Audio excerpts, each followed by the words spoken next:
All right, let's just jump right in. We have to talk about what might be the single biggest, riskiest bet in the history of modern tech. And yeah, we're talking about Meta.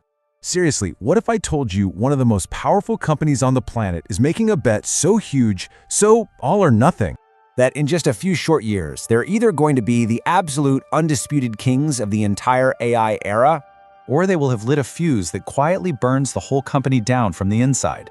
And look, that is not an exaggeration. That's the reality of what's happening with Meta's huge pivot to AI. So, you've got to be asking, why would they take a risk that insane? Well, to get that, you first have to understand a pretty uncomfortable truth about the company we all used to just call Facebook. The simple fact is, the engine that turned Meta into a trillion-dollar behemoth, it's sputtering. The old model, the one that we've all been a part of for like a decade, it's in real trouble. I mean, just look at this. This isn't just a list of problems, it's like a series of body blows, one after another.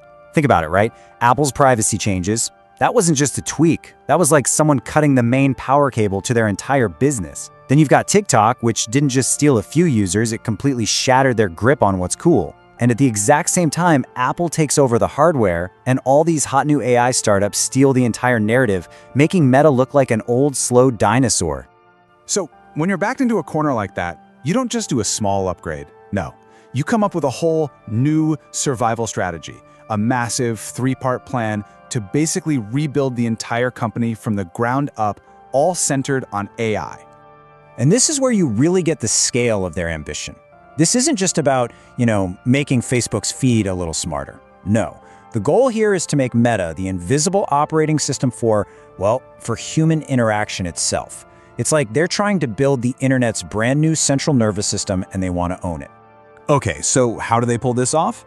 Well, step one is all about ruthless efficiency, using AI to automate everything inside the company.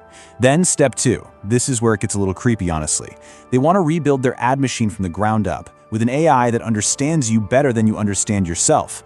I'm talking about an AI that knows what you want before you even know what you want.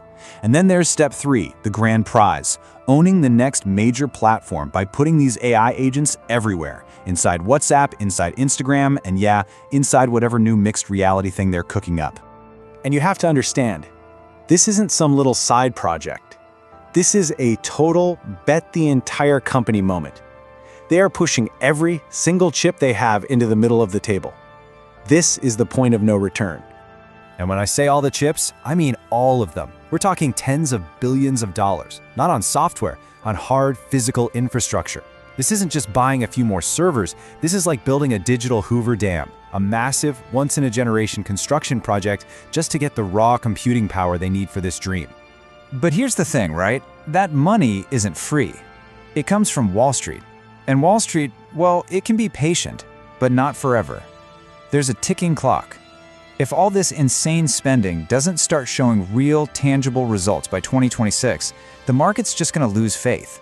And in Silicon Valley, when you lose that narrative, when you lose that credibility, it's basically a death sentence. So you'd think that's enough risk for one company, right? Wrong. Because on top of all that, Meta decided to play an absolute wildcard.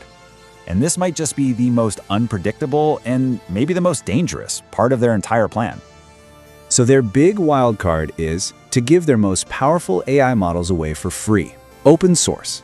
Now, why on earth would you do that? Well, it's a classic Silicon Valley playbook move, right? Get everyone to build on top of your tech, and you become the standard. It's what Google did with Android. But here's the terrifying flip side. If some bad actor takes their open source AI and uses it to build something awful, a weapon, a crazy piece of malware, who do you think gets the blame? Meta. They're basically handing out a loaded weapon and just hoping for the best. They're taking on all of the potential blame with zero control. And all of this, the dying business, the massive spending, the open source gamble, it all comes to a head at one single point in time. A showdown is coming, and the clock is ticking straight down to 2026. And that date isn't just some random number. Right now, we're in the spend all the money phase. But very soon, those AI agents have to actually prove that they're useful, that people want them. Because by 2026, the results have to be in. That's the deadline. The story of whether Meta won or lost, it gets locked in for good. And you have to see that the stakes here are way bigger than just Meta. If they pull this off, the US cements its lead in AI, and Silicon Valley keeps writing the rules for the rest of the world. But if they fail, confidence in all of big tech could just evaporate. Governments will come down on the whole industry like a ton of bricks, and the entire center of gravity in tech could shift away from Silicon Valley for good. And that's what makes this whole thing so completely fascinating. It is a binary outcome. There is no kind of works out. There's no middle ground. They either go down in history as the company that saw the future and grabbed it, or the one that chased a fantasy so hard it burned itself to the ground. So that leaves us with the one massive question that literally billions of dollars and the future of the internet is riding on. Is Meta making the absolute smartest, most forward-thinking bet in all of tech, or are we watching them make the single most expensive mistake in the history of Silicon Valley?